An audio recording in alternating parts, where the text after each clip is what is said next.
मैथुन वंश वृद्धि करना, समागम करना वंश वृद्धि के लिए। आर्द्रा भय मैथुनम च भवतिभिर समानो पशुभिर नराणाम्। मनुष्य और पशु आदि योनियों में समान लक्षण बताए गए। जैसे आप लोग अनुभव करें, ऐसा तो टूट बात है। जैसे भूख लगती है तो हम आप भोजन करते हैं ना, और ये भोजन जैसे कोई शाकाहारी है शाकाहारी भोजन करेगा, मांसाहारी है मांसाहारी भोजन करेंगे, सर्वाहारी है तो वो सब भोजन करेंगे। या ये जो खाद्य श्रृंखला बनी हुई है, प्रकृति का नियम है, सारे जीव अपने तुल्य जैसी व्यवस्था है प्रकृति की, वैसे भोजन करते हैं।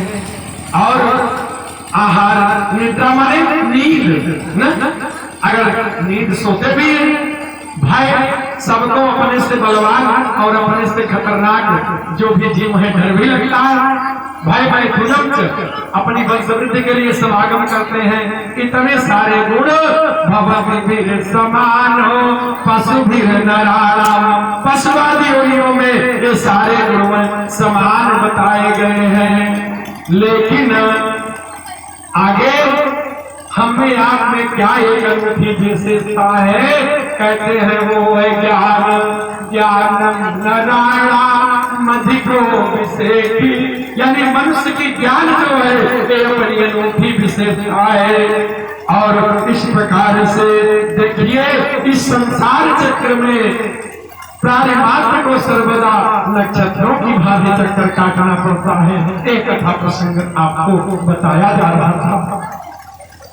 तो हे पिताजी सुनिए कि न बाधते यह संसारे नरो माया गुणैस्त्रिभिः सविद्वांस च मेधावी शास्त्र पारंगतो गतो हि सः। जो मनुष्य संसार में माया के सत्व रजतम इन तीनों गुणों में बाधा नहीं जाता, इन तीनों गुणों में जो बंधता नहीं है वही विद्वान बुद्धिमान एवं शास्त्र में पारंगत निपुण कहा गया है। इस प्रकार से ये संसार जो होता है, ये संसार चक्र में माया के सत्व रजतम ये गुणों जैसे जो तीनों न बांधा जाए वही बुद्धिमान और विद्वान कहा गया है।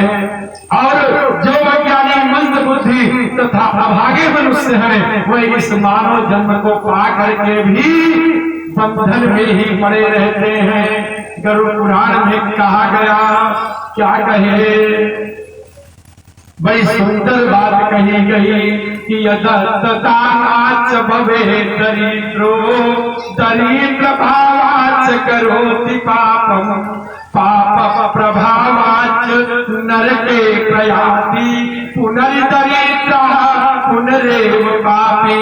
अगर आप पाप यानी दान जो है न दिए तो सत्कर्म को ना किए, भगवान की भगवती की कथा को नहीं सुने तो क्या होता है कि फिर घर में मलिनता होगी ना, घर में कलह होगी, घर में धन का अभाव होगा, धन में खर्चे होंगे। कादिन समित महाराज बहुत परेशान है ना। क्यों परेशान हो? परेशानी के कारण है ना, कारण को समझो। अगर समस्या है तो निदान भी बनाऊंगा ना, उसके लिए सत्कर्म करो। तामसी खान पान ना हो घर में, खान पान आचार विचार को सुधारो। तो कहिए महाराज ये मत बड़ी दिक्कत बा, तो बड़ी दिक्कत आज भोगा क्या करे महाराज। तो सीधी सी बात यह है, अगर अपने घर में सुख शांति चाहते हैं तो सत्कर्म और सन्मार्ग के रास्ते को पकड़ लें। सबसे बड़ी चीज